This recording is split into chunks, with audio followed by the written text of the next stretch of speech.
Отново сме тук. Искаме Варна да стане европейска столица на културата през 2019 година.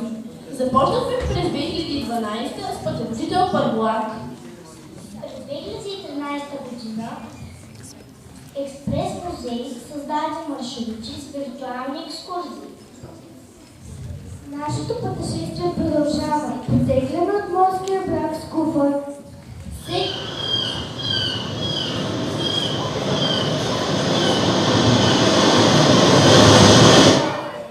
Всеки куфър си има история. Различните куфари съдържат предмети. Безнаправен музей е нашия следващ проект. В него ще разкажем истории. Ще представим предмети, снимки, карти, презентации и филми. Всичко това ще направи нашия музей истински. Чрез него ще свържем хората, които ни помагат да намерим историите и тези, които идват за да ги видят. Нашият музей няма да има постоянно място, постоянен кът или постоянна стая. Той ще е музей в куфър или пътуващ музей. Ние не сме първите. Идеята за музей в куфър тръгва от библиотеката в английския град Съдбъри. Куфарите съдържат предмети от колекцията на музеите и пътуват до различни училища. Нашия музей ще бъде по-различен. В куфара ще бъдат нашите истории, спомени за нашите близки. Задачата ни ще бъде да ги съхраним и да ги представим увлекателно. Какво ни е нужно? Само един празен куфар и история, за да го напълним. Какво ще разказваме? Паметта ни за миналото е вдъхновение за възраждането му и път към бъдещето. Това е целта на нашия проект. Музеят ще се състои от няколко куфара. Всеки екип ще подготви своя кутия с истории. В нея ще може да сложи всичко. Презентация, филм или просто да нарисува историята. Карта или малък макет. Можем да предложим игра или да раздаваме разпечатана рецепта за нещо вкусно, за да привлечем посетителите. Целта на нашия музей е да намерим истории от рода ни, да ги разкажем по най-интересния начин, да покажем предмети, които пазят историята на рода ни. Задачата ни е да запишем историите, да съберем снимки на хората, да намерим предметите.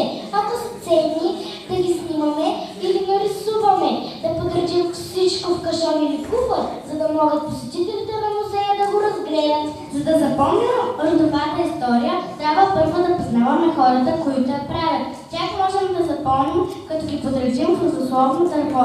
Всеки човек от рода ни ще получи своето място. Дървото ще нарисуваме на цветен картон, за да можем да го включим в бъдещия пътуващ музей.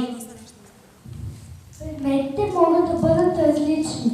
Дрехи, сувенири, покривки, списания или книги, тетрадка с рецепти на бабените вкусоти, неща, които свързваме с рода ни.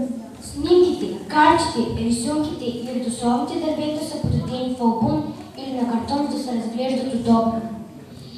Изучавайки родовата памет, историята на рода, традициите, делниците и празниците на близките от миналото, ние ще се възползваме от опита, знанието и отговорността на поколенията преди нас.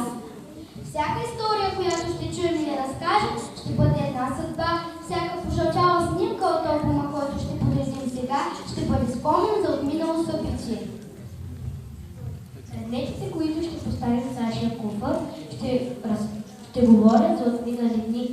Презентациите и филмите, които ще изготвим, ще разказваме вместо нас. Всяка дума, записана или устно предадена, е послание към видните поколения. Тя е като невидима нишка, която ни свързва. Музеят ще открием в началото на месец октомври 2014 година.